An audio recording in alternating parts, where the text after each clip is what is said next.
statements from the Attorney General of the Federation, Minister of Justice, coming out yesterday to justify the actions taken by the President. Are you satisfied with his submission, his arguments for why he wasn't hasty, why the President had to do what he had to do, the complicity of Governor Fubara, and the almost removing of Minister Wike from the entire crisis? Your take on this story? At first, before we continue, I would like to greet Mr. President Tinubu this morning. Kábíyèsí Kade pelori kibata pelese. Igbakeji òrìṣà. Kábíyèsí because President Tinubu is Kábíyèsí a man that can go against the constitution where there's no provision to suspend the governor. In a democracy. In a democracy. Something he complained about. Even when he complained against Jonathan did not remove the governor, suspend the governor. They still kept the governor in place. So Kábíyèsí, and I will be greeting him like that every morning. Kábíyèsí. My Bola Tinubu even knows that what he's saying does not have conviction. There's nothing in it. Egbon.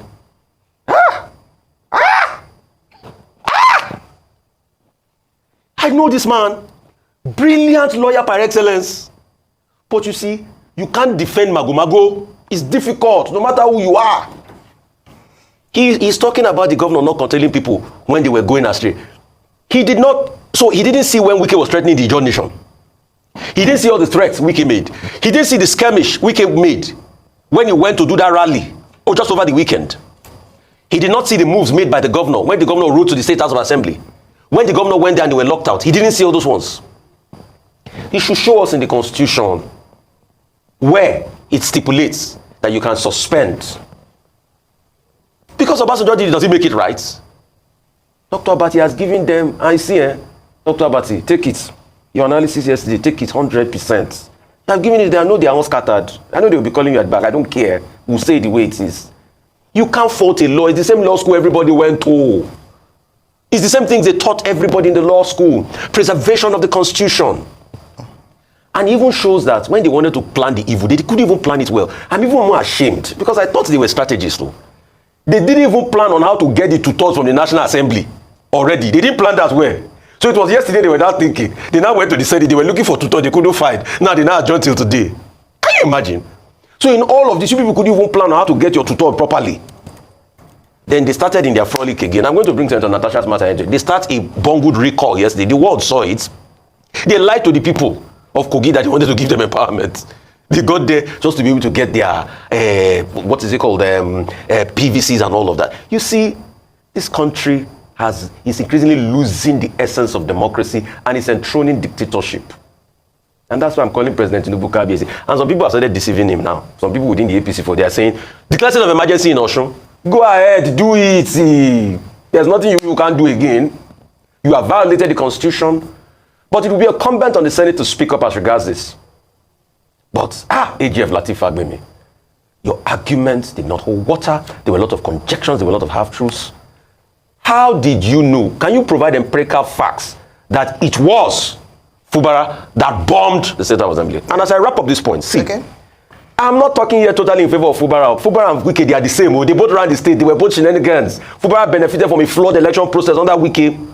What we are fighting here is for the principle. Fubara is just the one on the receiving end of the fight against principle. It's not that I'm saying Fubara is a saint in this matter. I rest my case. All right. Kábíyèsí. Okay, I would just like to deal with some of the fallouts from yesterday. I've had some ambulance lawyers. There are lawyers that are ambulance chasers. Again, that there is a particular law that was passed in 2018 empowering the president to suspend or remove the governor of the state or the democratic framework in any particular state. Now, it is strike law that a subsidiary piece of legislation cannot be superior to the Constitution. Anybody who ever passed through a faculty of law should know that you cannot use an act of parliament to vary the content of the Constitution. The only thing you can do to the ground norm with the Constitution is to amend it.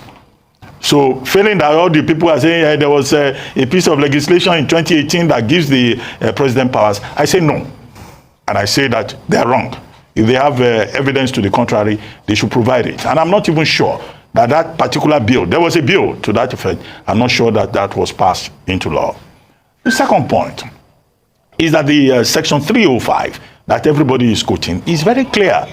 It says that the president would take his gazette, his proclamation, to the National Assembly, and that the National Assembly will either, approve it or reject it. Section 305 sub 6 says 2/3 of each of the two houses, the red chamber, the green chamber.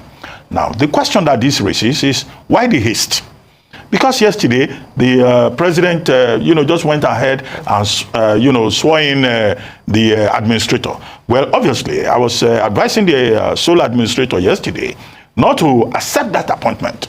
But I think that I offered that opinion in vain. He himself was probably very much interested in grabbing that position. But there's no provision in the 1999 Constitution for the position of a sole administrator. Yeah. This sole administrator now quickly went to Port Harcourt and has been giving speeches. He will work with people. He knows where we get here. It's enthusiastic, desperate acceptance of that position speaks fully to the Nigerian character. This, it is my turn and I will grab it kind of thing, whether it is legal or not. Now, the Attorney General of the Federation, whom I accused yesterday of misadvising the president with due respect, has now said in one of the things I've seen in the reports that, the federal government even helped Fubara, otherwise he would have been impeached. Well, if he was impeached, that would have been a better route for the government to take, because that is constitutional. Yes. It's in section 188. It can be removed, it can be impeached. After all, the Godfather said, if you impeach the governor, it is not a crime. And, that will have saved the president the embarrassment of the kind of conversation that we have been having since yesterday, that the president overreached himself. So the Attorney General should have given the proper advice. All the excuses that are now being given are flimsy. I even saw one statement saying, it was Fubara that organized the explosion of pipelines, along the Bordeaux-Boni axis. Now, if they have any proof to that effect, then by this morning, the federal government should have arrested him, because that will amount to a crime against the Nigerian state. That will amount to economic sabotage, and economic sabotage is not allowed. So it's not enough for newspapers to just say, Fubara was the one behind the explosion.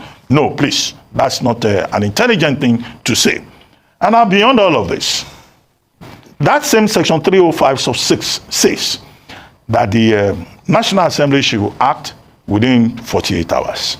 And that if the National Assembly is not in session, it should act within 10 days. Now, there's been a big miscalculation. What is a big miscalculation? The National Assembly is rushing now to meet that provision because it is it cannot form a quorum. Yeah. The embarrassing thing we are hearing is that most of the members of the National Assembly are either in Europe or in the US or in some other parts of the world for religious reasons. So Nigerians have seen that these legislators, they are just absentee legislators. And that is why we say that there should be a part-time unicameral legislature in Nigeria, because these people, they don't even, they are not available when Nigeria has an urgent issue of national importance. So we have to now, they are looking for quorum because everybody is on holiday. That again is embarrassing. But now to the issue of quorum. 48 hours will expire today. Let us assume that by some magic. Because even the Constitution of Nigeria does not allow for WhatsApp voting. It does not allow for absentee voting. You have to be physically present. Let us just assume that today they are able to form that quorum. And everybody will be present also. The threshold for the House of Representatives is 270. The APC does not have 270 members in the House of Representatives. I think they have maybe about 172. So they cannot on their own form a 2/3 majority. In the Senate, the threshold is 73. I think the APC, the ruling party, has 58 in that Senate. Now, what it means is that if all the opposition members do not support this proclamation by the president, it means that it is dead on arrival. And so we call on the opposition parties to defend the Constitution of Nigeria, to defend democracy by mobilizing their members, not to vote for an illegal dissolution of democratic structures in a river state. Now, that voting process must also be televised. We want to see who is the House of Reps member, who is the senator, who is going to vote against the constitution of Nigeria, so that the people who put them there would, ahead of the 2027 elections, know who supported what many groups have condemned, from Femi Falana to Rotimi Amechi to Rivers Women United for Fubara to Nigerian Labour Congress. Only the presidency is saying what we have done is right. We want to see that voting live. And I hope that the political parties will speak to their people to say that you must stand for what is right. After that, they may go and impeach Fubara, but that will be the right thing to do. That will not be a problem. Yeah. But to read into the constitution what is not there is the challenge. Absolutely. And all those lawyers saying anything can be done with the constitution, well, I don't know which faculty produced them. All right, a lot has been said. And just to say that this is why I like these people. They never disappoint, especially Rufai. See what Attorney General is saying. Imagine. I listened to him yesterday. I was like, what's this man saying? Everybody now, if you talk, your position is at stake under Tinubu. That is just the problem. If you talk, you did or said anything contrary to the will of Tinubu, your position is at stake. And because you want your position. That's it, all of them. That's why I'm even playing that. Those members, those Senate or the House of Reps member, they should not change their mind. They should not disobey their party to vote for APC, because APC, there's nothing they cannot do. They are ready to monetize some of those people to vote for them just to meet that tutor to suspend the sitting governor, undermining our democracy. They don't care, they can do it. But if at this time they're able to stand, defend their party, defend our democracy for once, it will be better. The Tinubu, this suspension, we know, is dead on arrival. Since Fubara will be reinstated. So let's wait and see what happened today. At least today, 24 hours, 48 hours. Anyways, not to talk too much. Please share this video and follow this page for more.